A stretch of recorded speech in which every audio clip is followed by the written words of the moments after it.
Well, hello, creatives, community, and kind folks. Welcome to RPG with DBJ. I'm your host, DBJ, and of course, all of you are co-hosts here on this show as we talk openly and unscripted about all things tabletop role-playing games. And today's going to be a good one, uh, as as seen by the thumbnail and the information. We're going to talk about. I'm going to start out with a thesis of my top five like a-hole player traits. Those things that players do that we just cannot stand. Now, I know all of you are itching to jump in and give your dissertation, but I'm going to give you some ground rules. First, while this might bring up some horrible memories, let's keep it light and fun, right? We hate these behaviors, but come on, let's be let's let's roast what we're going to talk about, the things that we hate, and meaning let's have some joy in it, let's have some fun. Here's the second rule. I want you guys to be creative when it comes to the names of the people who produce these behaviors. Now, I'm going to give you my five, and I'll admit my five uh, things that I think just completely make an asshole at the table, and table online, whatever the case may be. Um, Rest assured that they are very wide scope. So I guarantee you that my five are probably going to blend in the Venn diagram of what people hate and don't hate in their games. It's going to blend into that. But so I thought I'd be pretty broad, and I came up with I think, some cool titles. Not really sure if these are the titles that are appropriate for you guys, but here are my five. So my top five, you're an asshole if at the role playing table is the litigator, okay, the historian, the dominator, the Janus, and the Spotlight Hog. Now, I think two of them, I think you guys are like, what? What does that mean? All right, so let's get with the litigator.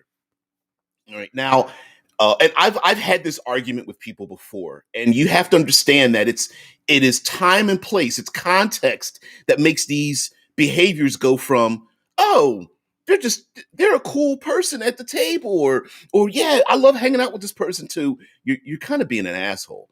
All right, so the litigator is the person that has to micromanage the rules at the most inappropriate time. Now I get it.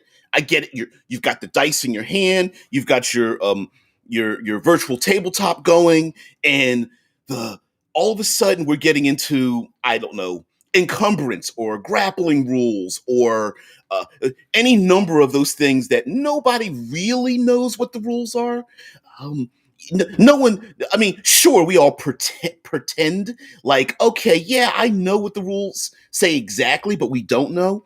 And now we have to have this full dissertation on um, what the rules are, and the person starts to litigate their success through any number of means. And the problem with this is it's not whether the rule is correct or not. It's not whether the the situation needs to be clarified. Honestly, this flows into the Spotlight Hog and the Dominator, where when you start taking 2 minutes, 5 minutes, 15 minutes, and then you just won't let it go. It's like the judge, the DM is like banging the gavel, like order in the court, and you just keep going on and on about trying to litigate the success that you should have. It's annoying. Here's something else the litigator does, and I call it the litigator because this isn't just reserved for rules lawyers. This is also reserved for people who want to rationalize reality, rationalize their way out of a sticky situation in the rules through reality. Okay. So an example would be like they want to avoid a failed saving throw because they've said, well, I'm hiding behind a door, behind a table covered in a wet rag, and I've got a fire extinguisher. Why would I be affected by fire anyway? Or it's the person that wants to circumvent the rules by trying to incorporate so much physics and reality of the narrative to the point that the rules don't matter any longer. And so I call that person a litigator. You know who a litigator is. Hey everybody. Yeah, like Deadman says, aka the rules lawyer. Yeah, yes, but also there is a fuzzy hippie theater of the mind person that the litigator fits into. There is that person as well. Okay, now the second one, because I want to get through this real quick. Some people can't sit around for an hour. So the next one is the historian. I call this person the historian.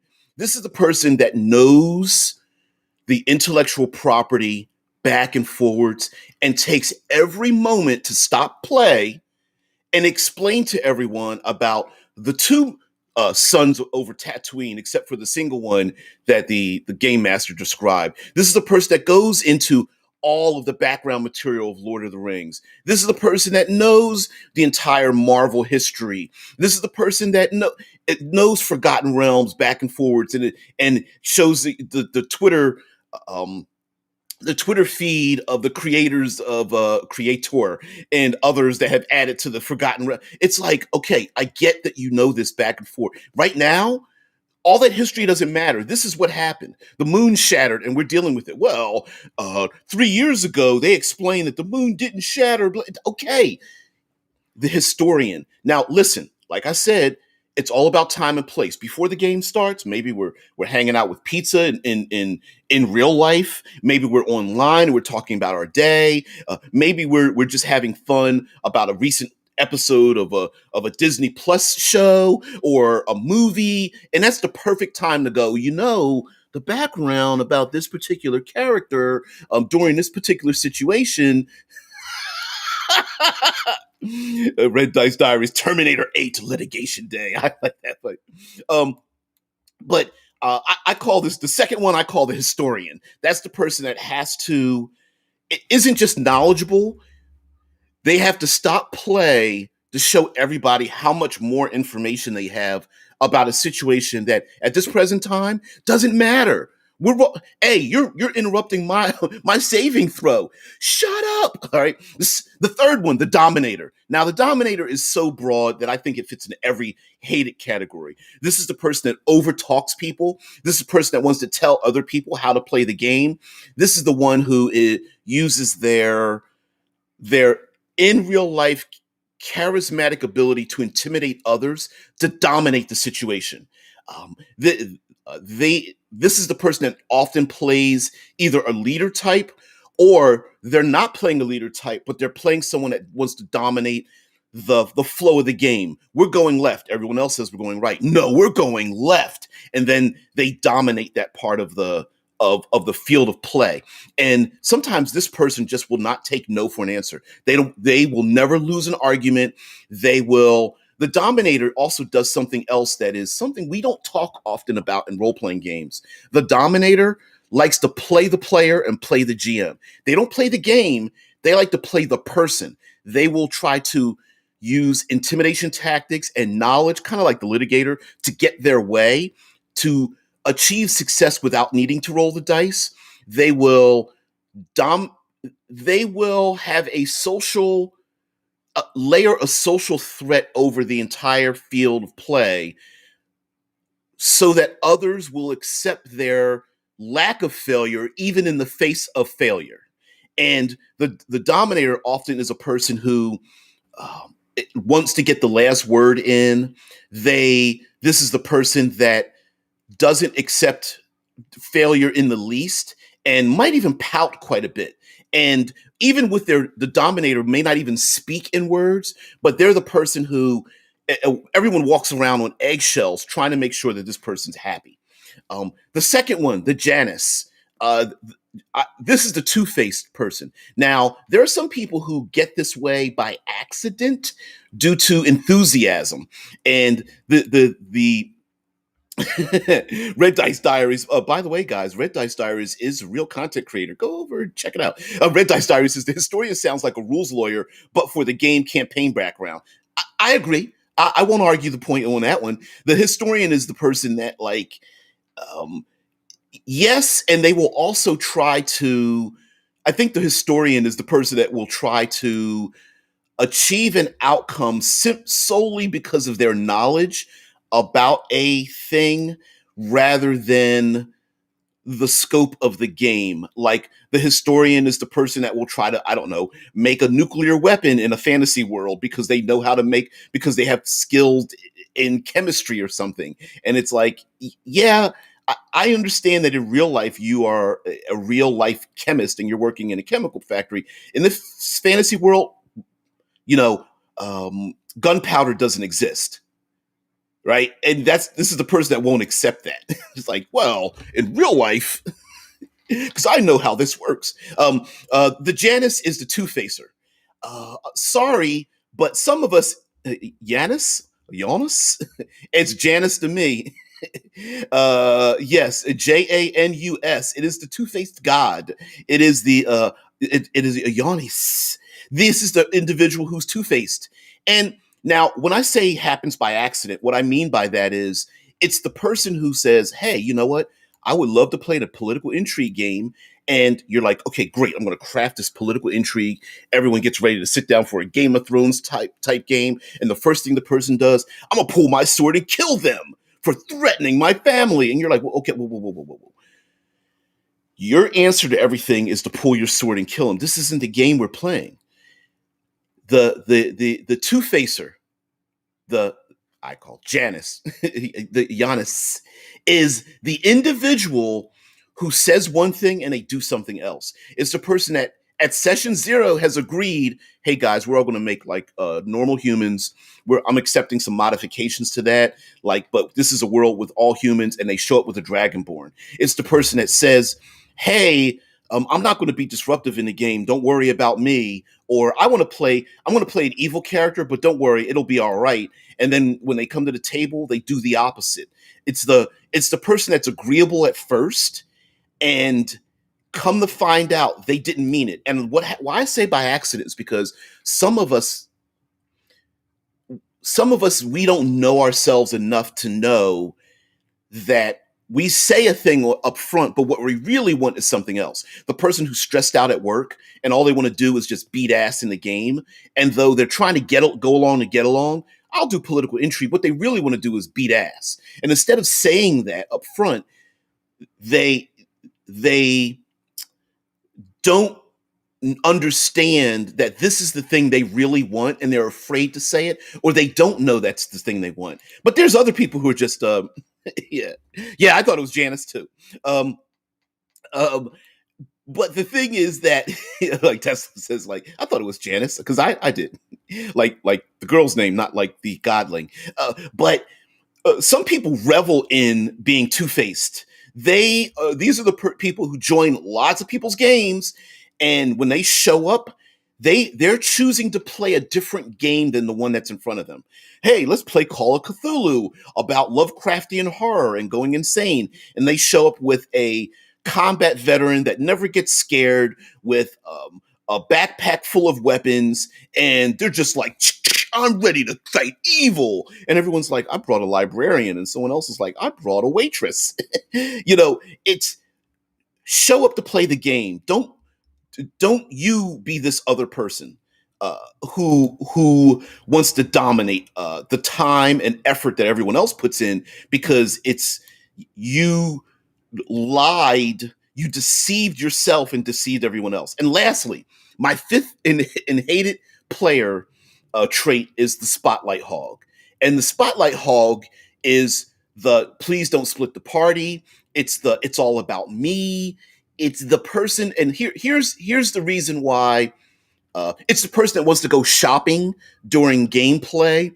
It's the person who loves to play some games have an internal game. I go with high tech games that have like hackers or crafting or piloting or something of that nature that requires everyone else to stop and for the spotlight to be on that individual, and that player dominates the time in this meta gaming kind of thing. I want to play a hacker. I know all the rules. Opens up 48 pages of hacking while everybody else has to sit back. Or I want to craft a magic staff, and everyone's like, while you're traveling across the accursed desert, yes, let's stop and figure this out. And everyone's like, oh my god, you could have done this in between game. You could have done this over a feed or something like that. You're going to stop all of us from playing.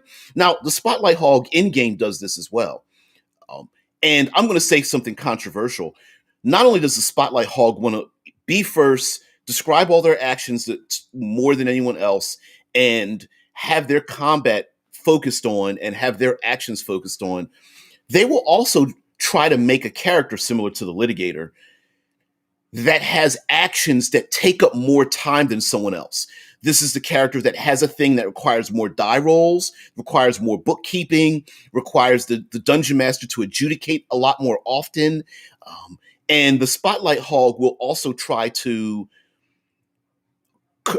circumvent niche protection to achieve the spotlight. For example, they will play a wizard that it has capabilities that are more effective than the sneaky character. They will play the wizard that has some kind of magical effects that make them better than the charismatic face in the party or something.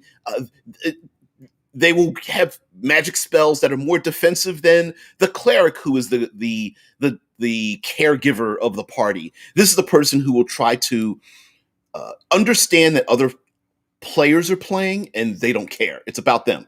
It's all about them.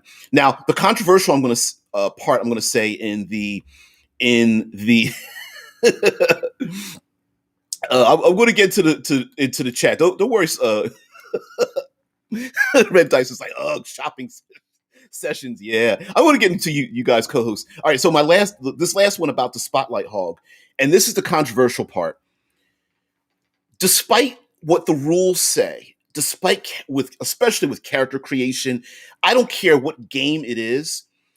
If you choose to make a character that so far, just because of how the rules are designed, you choose to pick things that dominate dominate the spotlight over every other person because of the massive number of die rolls you have. For example, in Dungeons and Dragons, there is a character type that you can create this massive entourage that follows you. The necromancer, the druid with a bunch of nature animals and familiars behind them, all this kind of stuff.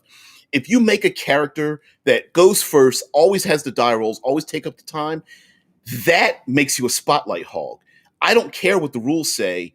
If the other players at the table are like, could you could you calm your character down, because the rest of us get to do nothing because you created a character that gets 18 actions plus has 15 magical hench persons plus manipulates the battlefield to keep us away while you do the thing. The Spotlight Hog tends to interrupt the DM so they can throw a knife in the throat of the bad guy.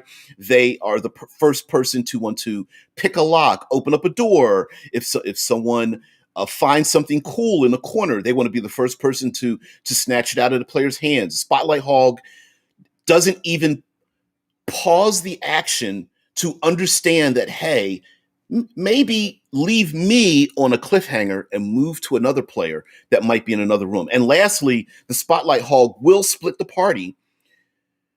And if there's a 4-person group, not including the DM, and one person leaves, they're literally stealing 25% of a minimum of 25% of the time if they go by themselves, leaving the other 3 to have to share their time together while the other person steals 25% for themselves. Every time somebody purposefully splits and goes off by themselves, they are literally stealing time from the rest of the people, which is why metagaming, we stick together. I'm going to share my 25% out of a 4-player group with you. Sure, some of that 25% will be on me, but I'm gonna share it with everyone else. So, all right, that's mine. Let me get into what our co-hosts have to say, because I let go a little bit. So bear with me here. And good morning, everyone. Now, A for Nerd says that's why the cheat sheets I make for the players that goes over the most important rules and charts has "Don't grapple" written in bold, no matter the game. Don't grapple. Yeah, just make it a strength save. Well, that's not how grappling works.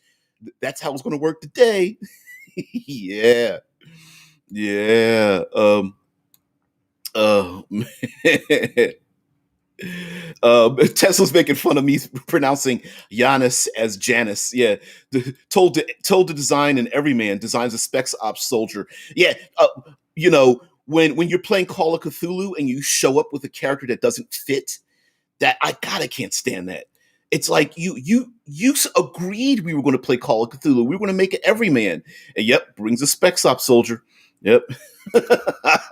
Zamara's like, quote, "It's the person who goes shopping during gameplay." Ouch! I feel called out. Yeah. Now listen, it's about time and place. Like here, this right now, this place, this is the time and place you do these things, not during the game. Now, like I said, it depends on how much time. Like if the game master goes, well, if you want to buy some stuff, here's the book. Go off by yourself. Go look at some stuff and come back.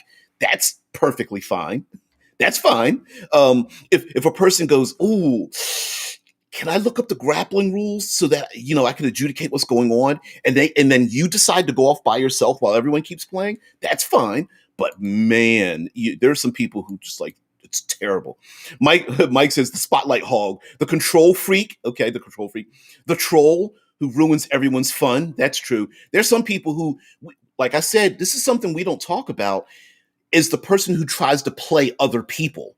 Like there's some people who just come to games for no other reason than to ruin other people's fun. It's weird. The ultra metagamer will act based on what they know about the DM. Yep. And the forever idiot refuses to learn. Ooh, I didn't want to bring that one up, but roll a d20. What's that again? It's been 6 years. 6 years. Oh man, Deadman says simple fix for the Spec Ops soldier in Call of Cthulhu: give them massive stress and sanity, yeah. Massive PTSD problems. I don't know. There's no in-game solution for a lot of this crap. This is just people just there.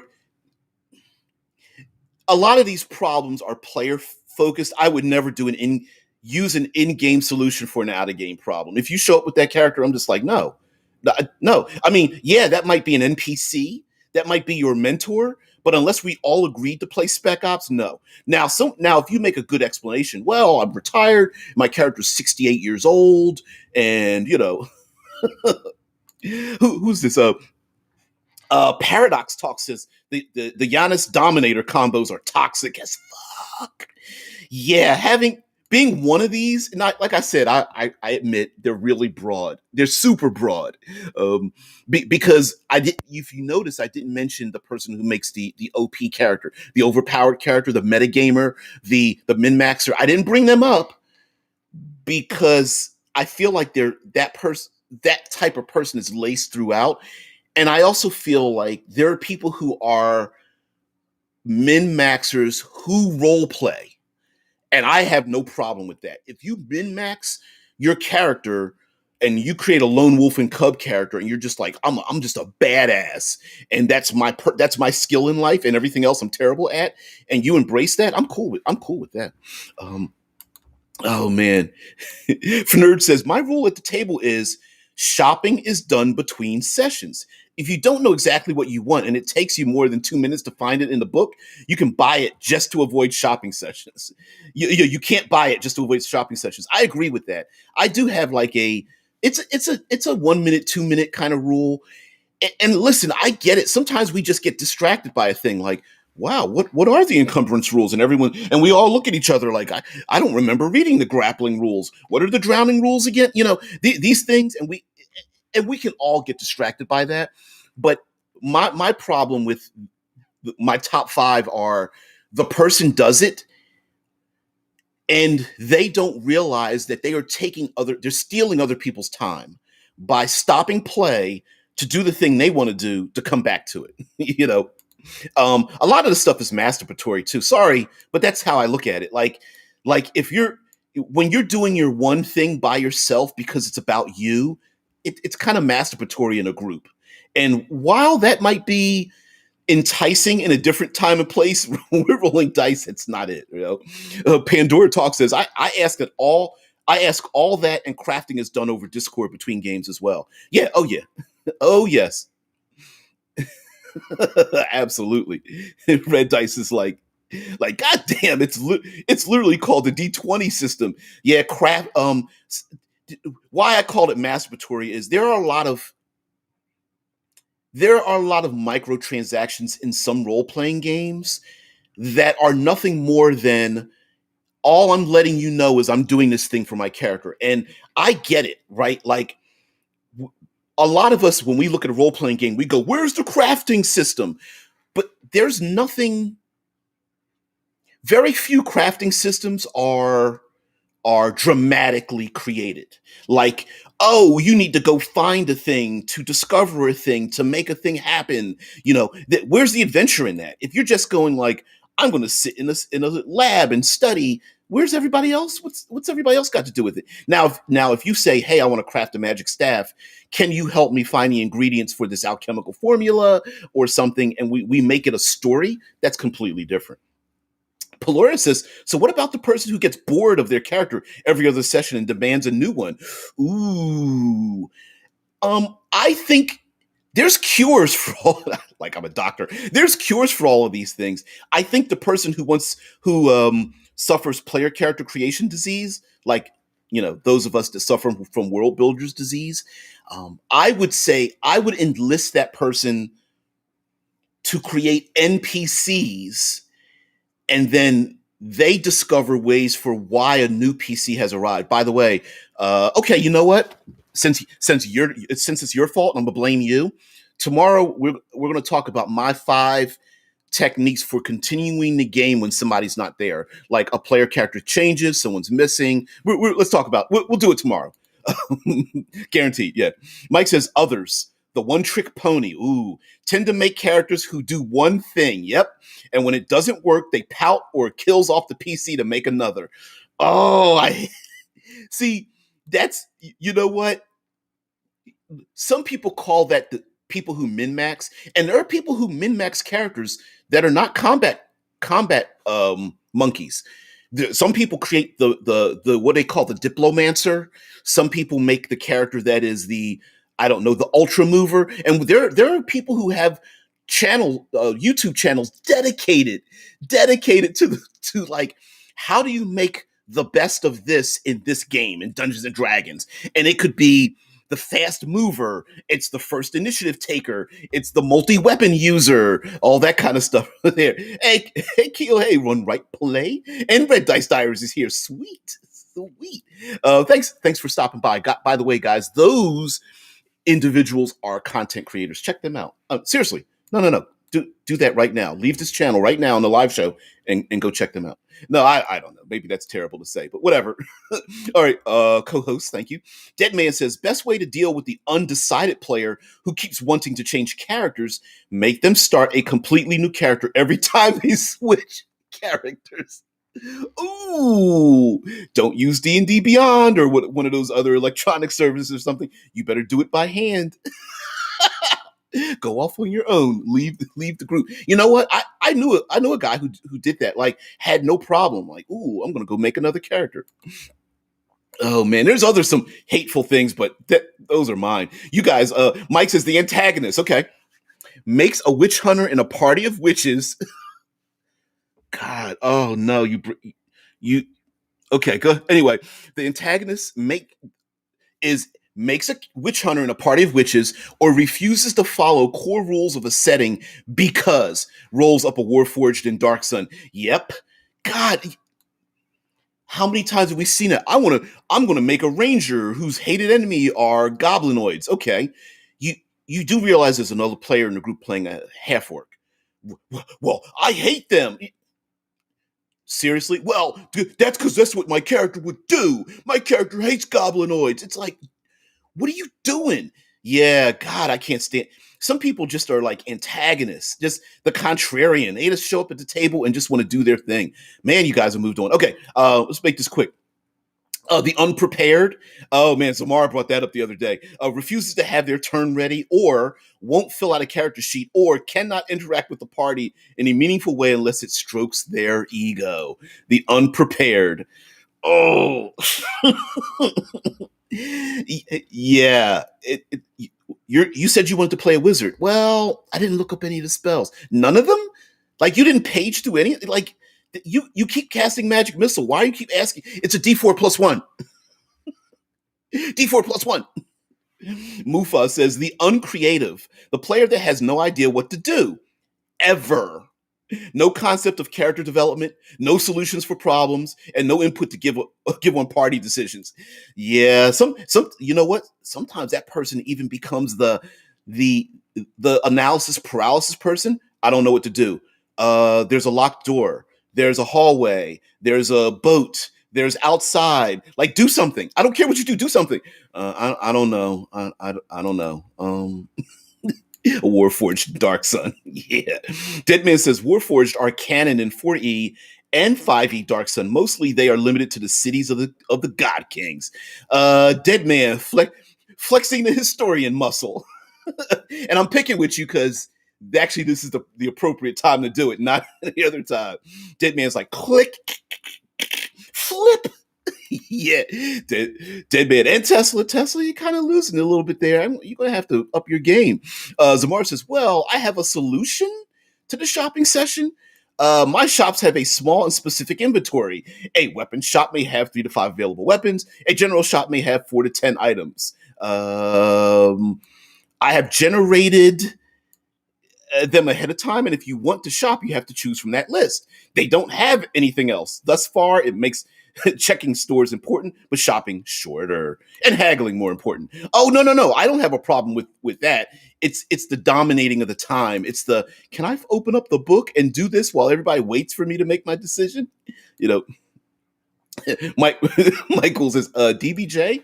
Hand raised. I min-max characters and am willing to act on their weaknesses. Want to take advantage of my low wisdom? Go ahead. I'll RP being charmed. Exactly.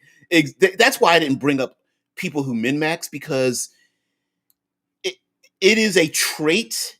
It's how it's used that makes it terrible or not, you know? Run my plays like, haha, diplomancers.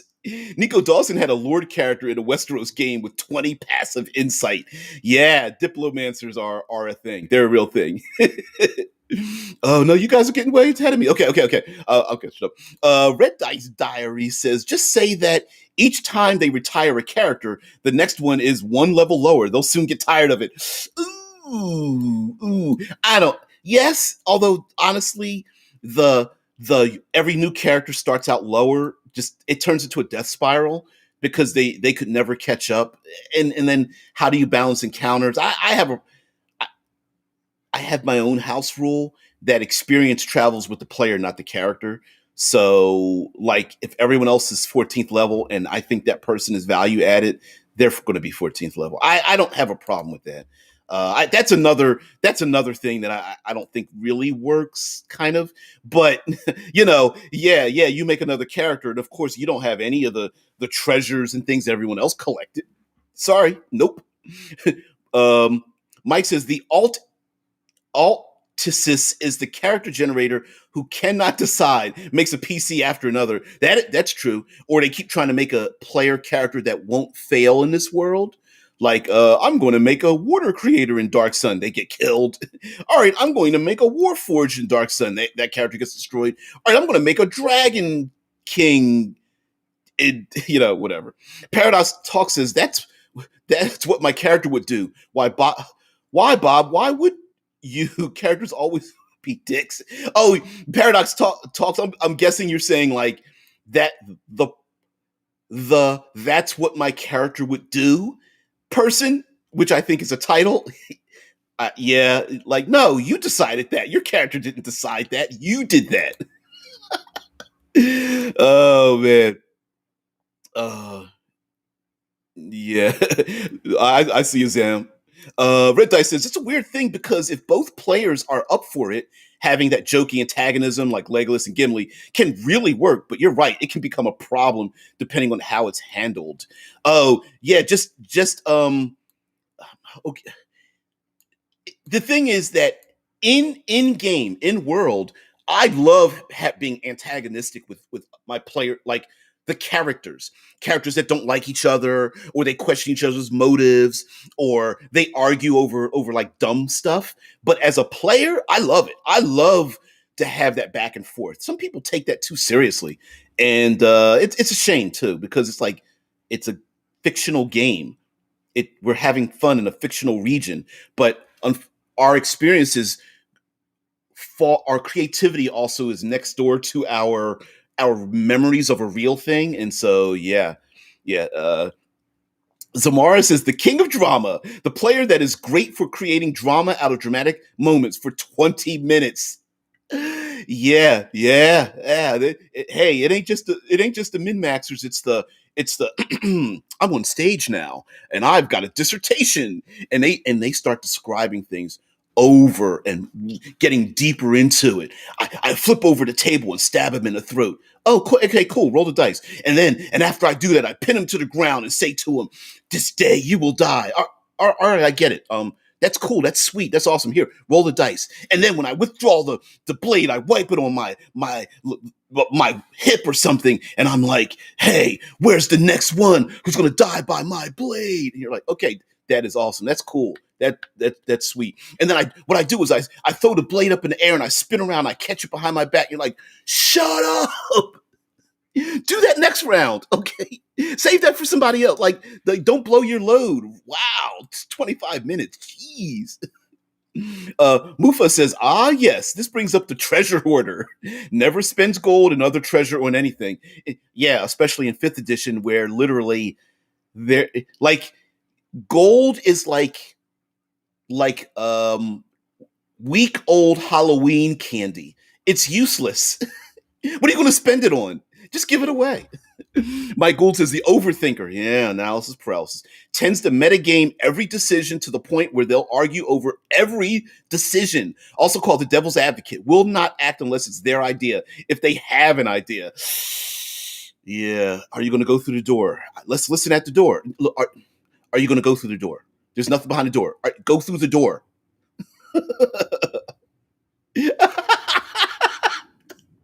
Wow, you guys are split off as your little faction. Kylie's like, I'll go shopping with you, Zamara. Oh no! Oh no! I created evil. I say. That's what kinders are. That's what kinders are for. Pickpockets and dragons are for. Treasure. Samara says, I agree with DBJ. I would make a level 0 character to replace my level 15. If the situation makes me feel like they would try to replace him. Now, see, if you're someone who agrees to do that, like, all power to you. All power to you. I guess one of the things that I think with all the things we're talking about is the person that's antagonistic about the thing they're doing. Like, you sometimes, and listen, we're all socially, we're all socially a little awkward. Sometimes you have to stop a person, and it's difficult to tell someone, like, calm down, like, relax with your personal agenda thing on the side, because you want to do the thing with the other thing. Yeah, I know you're a rogue and you want to go pickpocket and assassinate people while everyone else is sleeping because you want to make it about you, but relax. Include other people. Oh man. Okay, here we go. Well, Mike Gould says, that's what my character would do, is what Matt Colville calls the Wang Rod. Wang Rod? Yeah, the Wang Rod. Like, oh my God. Vampire always talk about dumping stats. Yeah, I don't min max. I min. It's so much fun RPing stat dumps. Yeah, and the as a DM, I don't take advantage of people who play their weaknesses. I think sometimes we can get a little bit like, oh, don't take advantage of me. And I'm like, no, it's just the world. Don't worry about it. If you're willing to role play, I'm willing to go along with you. Mike says, the bully talks over quieter players. Yep, that's why it's my Dominator name. Yep, demands they act according to his demands and will yell at the DM to get their way. Yeah, that person's a bully, period. Game wise, out of game, I could almost guess that either they are that way in real life or they don't get to be that way, and at the game they bully other people to enact it. It's the person that gets pissed off that the person who plays the cleric isn't healing their character first. Uh-oh, Spotlight Hog. I'm ready for my close-up. Mm-mm-mm. Mm-mm-mm. Let's see. Mike says, I cannot watch Critical Role for the overdramatic moments and Sam Riegel constantly trolling other players, then playing the victim card when caught. Ooh, is that a hot take? Could we say that's a hot take? Yeah. Now, mind you, I will say that Critical Role, I've tried to watch it, and I do find that they are it is as much a viewer centered show as them playing a game. So I can't get into it. I don't have a problem with it, but I can't get into it. It's difficult for me. And the funny thing is, I've got plenty of time to listen too. It's weird. Vampony says, "Are we going to meta here? How about the mooch? Never chips in for food or drinks, but always consumes a ton." Ooh, there's another hot take. Ow. Hey, if you want to listen, we could get microaggression. We could give our microaggressions on here. Mike's like, preach. The person that doesn't respect other people's space. Hey, have you guys ever in real life had a table and the person you tell a person, listen, don't put your feet up on the table, or don't put your wet drinks next to my books, or hey guys, keep your voice down, or keep the foul language to a minimum, or hey, my dog, don't mess with the dog, he's just trying to sleep, and that person just keeps like bothering. Yeah, use a fucking coaster. Yeah, Tesla.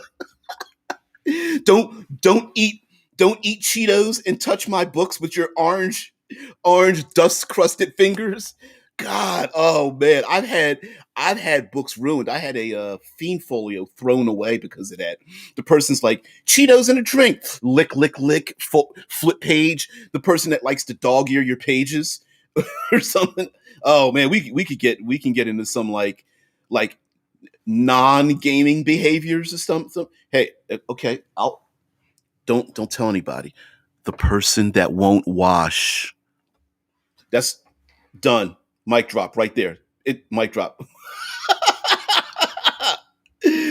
Mike's like, yeah.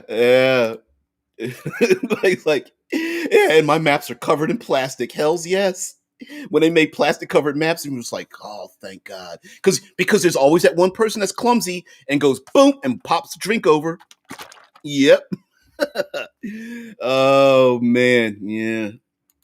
Okay, here we go. The edgelords in World of Darkness games who try to outdo each other with darker backgrounds and darker responses. Yeah, dark person. I sit in a corner, sitting in the darkness. The death and destruction. What was the show called? There was a show called Millennium with Lance Hendrickson. Sorry, and that show would start and end with like these dark, depressive.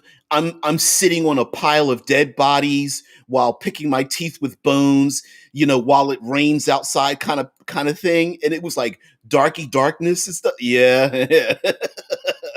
And you're just like, oh my God. Yeah, edgelords. Oh man, they're just like, I rip his intestines out of his chest and string them around my neck, use it as a tie. Kylie says the DM's pet. Ooh, you? Ooh, bad Kylie. Bad. The DM's pet, me, leans into the story and vibes with the DM. Hands the DM a character weakness or two for the DM to exploit. Bearing the throat makes one the DM's favorite. Well, you know what? I don't know. I think if you play it to your not play it to your advantage. Play it to your advantage to the detriment of others, you're bad. Now, if you're just doing that because the DM's like, hey guys, you know what? If you just embrace your weaknesses, we can have some fun here. And everyone's like, yeah, let's do it. Okay, fine. I'm all for it. I'm all for it. Oh, I think I triggered some people here talking about not watching. Vampanoid says the player that touches others' dice or minis without permission. Ooh, if a nat one, if if I nat one, it's your fault for rubbing bad juju on them. Yeah, you don't. You know what? We don't. Is that? I'm gonna be serious here. Is that an unspoken rule? Like rule zero? Like don't touch other people's books and dice unless you ask permission? I honestly think that's a real. I mean, I'm being serious. That's a real thing that I think maybe new players don't understand. Now, it's one thing if you specifically reach into your dice bag and hand them dice, like here are the dice you're going to use. Hand it to them. That's different. I'm talking about the person that reaches across, opens up your like $50 upside down Cthulhu leather bag and starts dumping all the dice out and picking what they want. Yeah, you're like, what are you doing? That's like touching my my genitalia. Like, don't do that. I didn't invite you to do that. Different time and place. Remember, context matters. Zamara says the person that doesn't watch. The average 2000s early convention goer. I knew them well. You know what?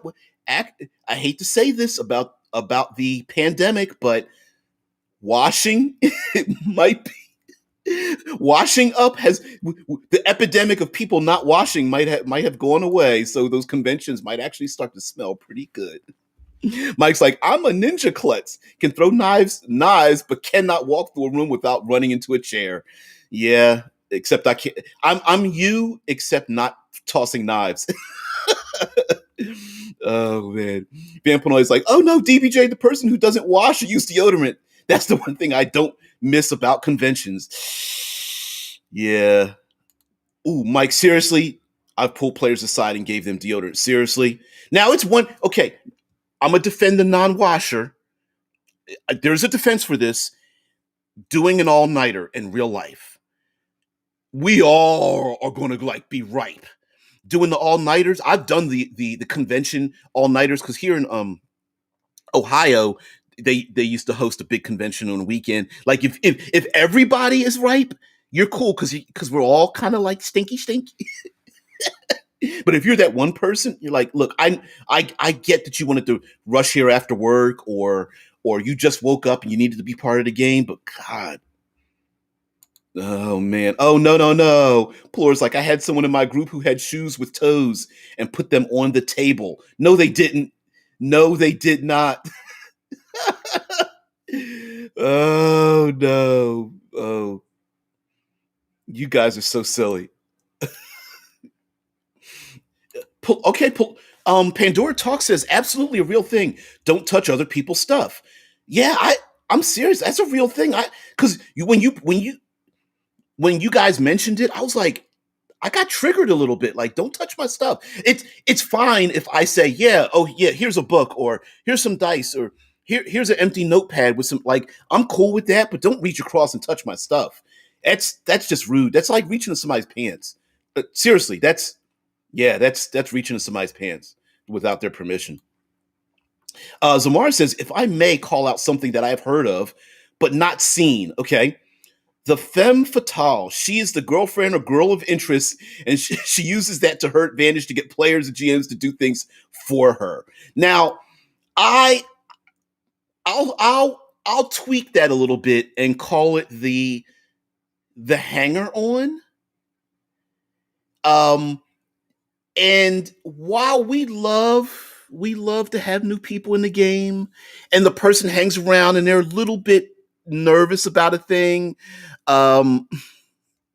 Sometimes the hanger on does like learns that they can manipulate their way to the head of the class. So yeah, Z, yeah, there's that. There's a lot of guys who play the game that have their girlfriend hang around, but don't I wouldn't limit it to just that. There's a lot of partners of many of our pronies that are having the same issues. So congratulations, pronies. Love you all. You're going to bring all your baggage along with you. Oh no. Really? There's something to be said for online play. Hashtag Tony Stank. Tesla dropping the mic. Yep. Let our funk out. Wow. I triggered you guys big time. Wow. Mike's Mike says, I've done all night games and you only realize the room smells like farts and pizza when you leave. Sure does. Oh, oh man, fart challenges. That's uh so 1990s for me. So 1990s. Showing my age. Caius of Glantree says, I've got up to play online at 2:30 a.m. By 6:30 I smell, but I'm on my own. My wife isn't good enough to send my BO down the line. Oh no, yeah, because with you guys over across the pond, it can be difficult. Like like it's strange here in the States. We are up at the crack of dawn right now, like seriously. So our time schedules are really funky. I don't know how you guys do it. The manipulator. I will only bring deodorant if you let my character get at least 5 successes. Red Dice Diary says, I find the whole notion of touching someone's stuff bizarre. I wouldn't dream of just randomly grabbing someone else's stuff. I've got my own stuff. Yeah. Well, I could see a new player or someone who's excited. Sometimes, listen, some of these bad habits happen just because we're excited. And it's hard. Some people are touchy feely and they're just like, man, this is awesome, great, and they're like grabbing people and grabbing people's stuff and grab people's food and yeah. Oh, oh shit. Hold on, Vampanoid. Paradox Talk says the table of roommates is dangerous. One in-house fight and they can't stop from bringing it to the table. Yeah, bringing your personal baggage. Ooh, terrible. Vampanoid, this is a t-shirt. Why don't you shower? It's what your character would do. That's got to be a t-shirt. That's what a convention t-shirt. I don't shower. That's what my character would do. Damn. I love that. But you know what? We often talk about okay. I'll bring up something that's trouble in the role playing sphere, and that is like lines and veils, the X card, the what's something else it's called, lines and veils, X card, red light, green light, yellow light, or something. There are some people who have a problem using safety tools.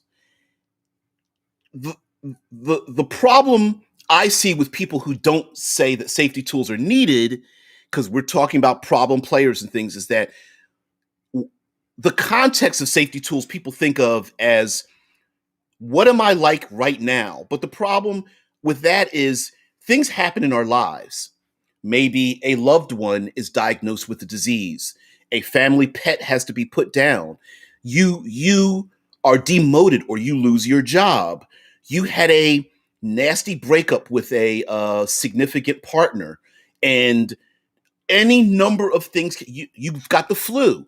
Any number of things can happen along your day that you weren't expecting that changes your mindset. And if you don't have the ability to A, tell everybody I can't do this thing, but B, not have to explain you're going through a thing, is why safety tools exist. If you just found out like your grandmother is in the hospital and is hospice, and suddenly someone wants to throw in an old evil hag, and it's triggering something in you, and you have to, guys, I'm sorry, I didn't realize. Can we not do this?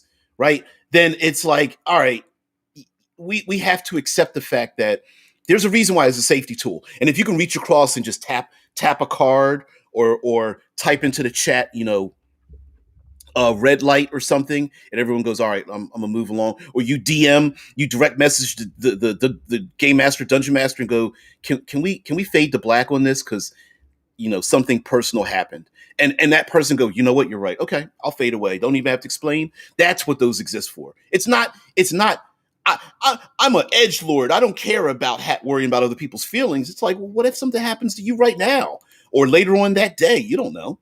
So that's what those exist for. Mike says, I've played at a table where my desire to role play at all set off one other player to the point where he quit. Really? 20 seconds of dialogue led him to leaving. Why? Because he hated role playing and wanted only combat. Wow. Table flipping over. Wow. Wow. in a game called role playing.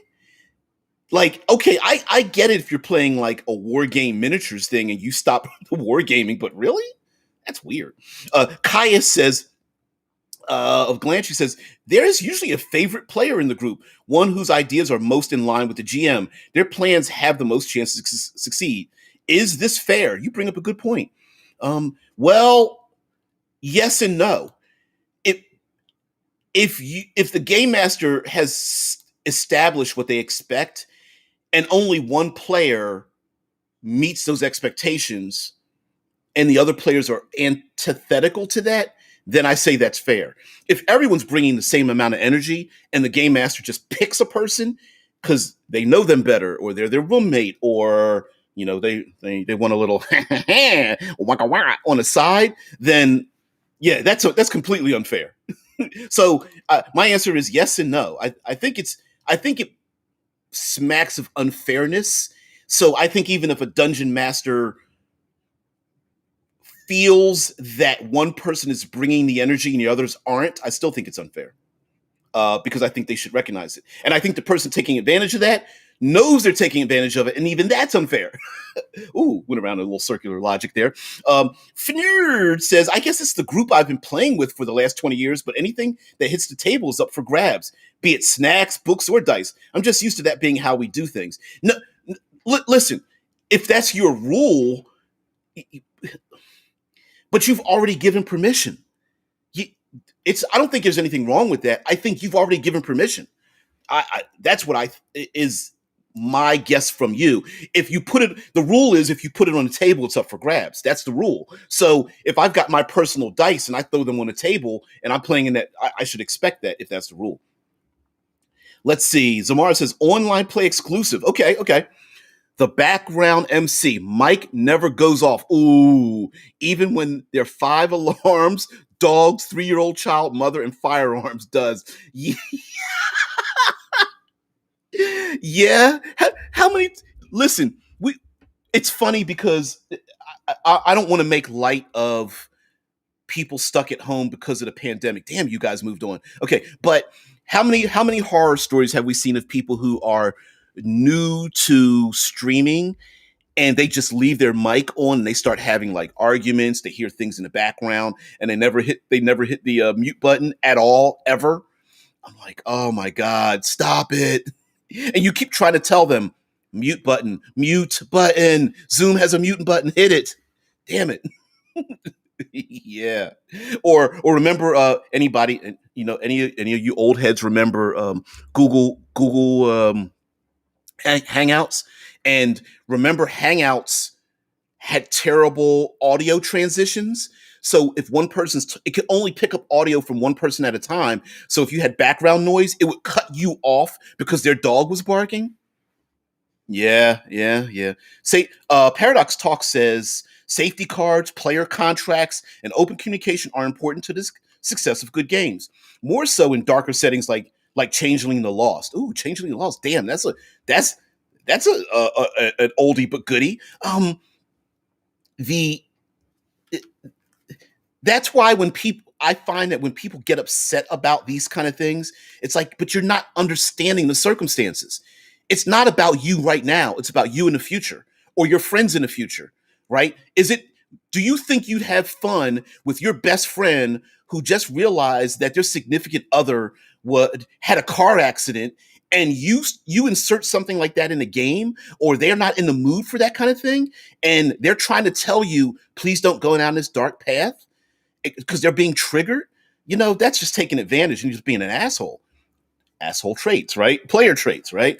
It's not about whether you can take dark images. It's like, maybe you got laid off, you got fired, and you're just like, this. I just want to beat shit up. I don't want to role play. I want to beat shit with a pipe. Oh, great! It's a fantasy world. Oh, well, let me put my notes away. Oh, y'all want to beat ass today? Thanks for letting me know, right? Mufa says, hot micers are the bane of my online games. I had a friend that used to have an open mic with a dumb parrot that screeched nonstop in the background. Ooh. And listen, I get it. Sometimes family, parrots, dogs, hell, even my cats don't realize like you're literally live and this will be recorded for posterity's sake. You know, don't walk in front of the camera. Don't fart and scratch yourself. Please make sure you have pants on. You know. Oh, so Samara says, I have said this knowing I am the hot biker. Wow. uh, you're so silly. Red Dice Diaries is like, Red Light Diaries is my after hour channel. Please stop by and bring some lotion and an absorbent towelette. Vampanoy says, for real though, I've been to cons and cosplay and sweat all day. Yeah, it happens. While waiting to queue for a game, I've asked strangers if I need to freshen up before we get seated. Yeah, and that's the problem. Like you're like, man, I did this whole thing. I got my outfit ready. And unfortunately, all the people gathered start raising the body heat temperature, and you're not expecting it because you're like, oh, I've dressed as a Jedi with 3 layers of robes, and you're like, fuck, it's hot. Oh no. Pelora mentions, I know you guys are going to hit. Pelora says, I think starting off with safety tools helps. It sets the limits so you can go ramp up other things. Or if you want to run something with themes someone else doesn't want, you can go with other people. Exactly. And listen, this ain't about hate. If you're not into a certain aspect of the game and you're like, listen, I love playing with you guys, but this part of the game is kind of going down a path I'm not really comfortable with, and you say, can I bow out now? I'll join back in later. I'd be like, there's no hate at all. As long as you're cool, perfectly fine. Or if that person says, listen, guys, keep playing. I gotta go. I gotta bow out. Can you just role play my character, make them fade into the background? Which we're going to talk about that tomorrow. About how to keep the game going when somebody can't be there. And so I've got like my top 5 plus a couple honorable mentions. But yeah. I definitely agree with you, Pelora. I definitely agree. Mike says, as DM, I'll fade to black on sensitive topics like torture, sexual stuff, obvious and inevitable deaths, etc. Players who want that stuff described in detail at the table, aka the voyeur, are an issue.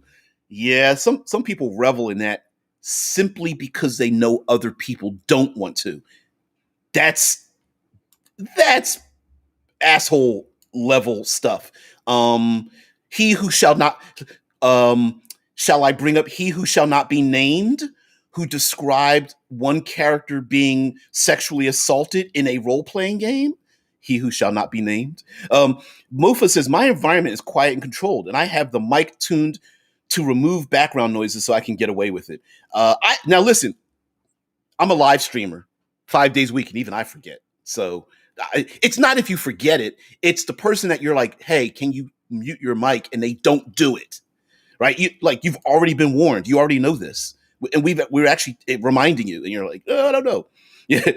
Red Dice like, man, just hit the mute button when there's some loud stuff going on in the background. Right. And you can, and listen, it's all right if you type in BRB, be right back, or hey, hold on, and you mute and then you just say a thing in the background or something, or use a chat function. That's all. Technology always changes. Video feeds. Caius is like, I've gotten to a game so that I shouted into the mic at 5 a.m. once. Had to apologize to my flatmates for that one. Yeah. Like I said, it happens. We get excited. No big deal. All right, Z. Samara says, video feed goes on and pants come off. I think we are watching 2 different streams. I don't know. Somebody's like, oh, we're live streaming? Because I'm ready to live stream right now. Oh, yeah. Oh, man. Well, Fnerd says, convention tip, get a pack of baby wipes or similar. You can stay reasonably fresh for days for £2. Listen, they make what is it, man wipes. They make man wipes. Seriously, I got a pack downstairs. Hold on, let me go get it. No, but in seriously, like they make, if you don't want to buy the feminine styled one or the baby ones, they make man wipes. I think they're called that or something close to that. Paradox Talks says, on the Magicians, show up first game, then got something they'll tell you Oh, the magicians. Okay. Show up first game, then got something they tell you they will miss next game. So you plan for it, then never show up again. Ooh, oh no. No, no, no. Planning around someone's character and they don't show up. Yeah, we're going to talk about the non-shower upper tomorrow. Not as a terrible behavior. Not we're not going to do that because real life does happen. And there's actually games that account for this, to be honest with you. But we're going to talk about it. We're getting going a little bit late here, but whatever. Michael says, I've played all of one female PC. It stopped because the DM and one player facilitated her being sexually assaulted. Seriously? Quit that night. Wow. Not sure what to call that player DM combo. Sociopath? It's role playing allows us to imagine ourselves sometimes in our idealized state. Unfortunately, role playing does allow some of us who wish we were sociopaths or sociopathic, psychopathic tendencies. Unfortunately, but role playing doesn't. Hey, I want to role play my true self. Where? How can I describe killing a small child? Right? And you're just like, what the fuck? Like, seriously? Do I know you? And I actually had a friend that was like that. He just wanted to be this darky dark edge lord who was just like, I'm evil and I have no moral codes and blah blah blah. This role playing game, and I'm like, nobody wants that. Like, not, dude. Like, live out your fantasies by yourself. Masturbatory, right? Like, do that on your own. We got technology. We got free websites. You go one of those. Like, don't do that around other people. But some people get off on it. It's weird. Red Dice Diary says another one. People constantly turning up late to sessions. Yeah, happens to everyone now and again. But when people do it constantly and everyone else is waiting, that's a bit annoying. Yeah, that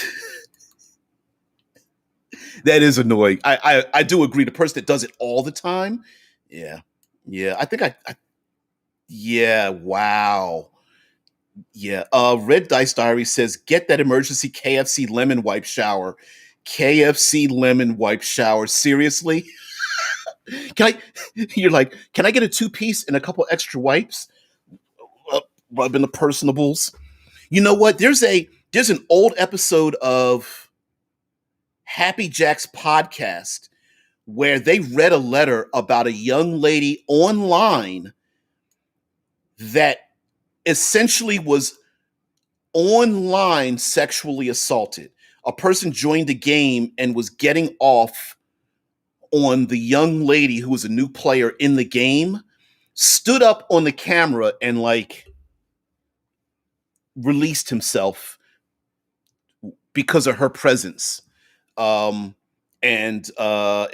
pretty horrible. That's horrible. What? Hold on. Mike says, I've spoken to other female players and this is a thing. Yeah, yeah. There's some pretty immature sociopathic individuals, or maybe this is weird. Why some people just want to live out the fantasy of being like a sexual predator? It's weird. Yeah, yeah, yeah. Guys, it's like KFC lemon wipe shower is now in my repertoire. I gotta go, guys. I think I holy shit. All right, guys, thank you so much. There's a number of people in the chat or at least watching, whatever. I really appreciate that, guys. Please, if this is the kind of content you like, please like, share, subscribe. But if you got this far into it and you're at the very end, you might as well just hit the notification bell or whatever. Remember, this show goes quadcast. This is a quadcast show. It takes place now. The audio gets punched out to the Discord server if you just want to listen to it, and it's better for you to listen. But this show goes live Twitch and YouTube and Facebook, and you can participate on all of those platforms, any of those that is appropriate to your consumption. So please, thank you very much, guys. I really appreciate it. Going to hit some of you co-hosts here. Yeah. Yeah. I see you, Z. Mike says, "Ride Eternal, shiny and chrome, y'all. We love y'all's." See you tomorrow. Okay, tomorrow's episode, we're going to talk about my 5 ways to continue a game where other people aren't there, or this might also be described as alternate gaming methods that are different than a one shot in a campaign. Like, how do we handle when players aren't there? And I listen. I understand. I know people are going to go say, well, if people can't show up, we're going to play another game. We're going to talk about that, but I'm literally talking about continuing the adventure when people aren't there. And it'll be more than just fading to the background. That's going to be one of them, but some people like fade to the background. Some of these will be in world. Some of them are meta, but let's talk about that one, because I think that's a real thing that we should find language for when it comes to role playing. Like, real life happens. We want to keep playing. So yeah. Ooh, yeah, guys. All right. I'm going to have to stop the stream. I know you guys are triggered. I know you guys are brilliant. But everyone have a great one. Take care, Zamar and everyone else. Again, I hope I didn't trigger anyone in this session, because like in talking about like being psychologically assaulted by other people's bad behaviors. That's not only is that asshole, it's actually kind of criminal. Don't do that. Don't be a sexual predator. Don't be a bully. Don't be like a dominating asshole. Don't play other people. Game rules have nothing to do with that. Don't solve the situation with in-game stuff. Unfortunately, you're going to suck it up and confront them. So